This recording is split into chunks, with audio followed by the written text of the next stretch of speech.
اب ادھر تو حال یہ ہے کہ بندہ سحری میں اس لیے زیادہ کھاتا ہے کہ شام تک بھوکا رہنا ہے، شام کو اس لیے زیادہ کھاتا ہے کہ پورا دن بھوکا رہتا ہے۔ یہ اتنی ساری آئٹمیں جو کہ پورے سال میں نہیں کھائی تھی۔ کچھ لوگوں کا تو رمضان میں وزن بڑھ جاتا ہے۔ ارے اللہ کے بندو، روزے رکھنے تھے، تراویح پڑھنی تھی، یعنی اتنا کھایا۔ اچھا پھر 10-15 رمضان کے بعد آپ چیک کر لیں، ہاسپٹل میں لائن لگی ہوتی ہے، کسی کو ڈائریا ہو رہا ہے، کسی کا جناب پیٹ خراب ہو گیا ہے، کسی کا گلا خراب۔ کیوں؟ روزانہ افطار میں سموسے کھانے ہیں، روزانہ جناب پکوڑے کھانے ہیں۔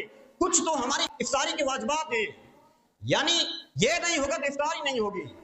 اللہ اکبر، ہم نے رمضان کے روزوں کو تو کچھ اور ہی بنا دیا ہے، حالانکہ اس میں بھوکا رہنا مقصود تھا۔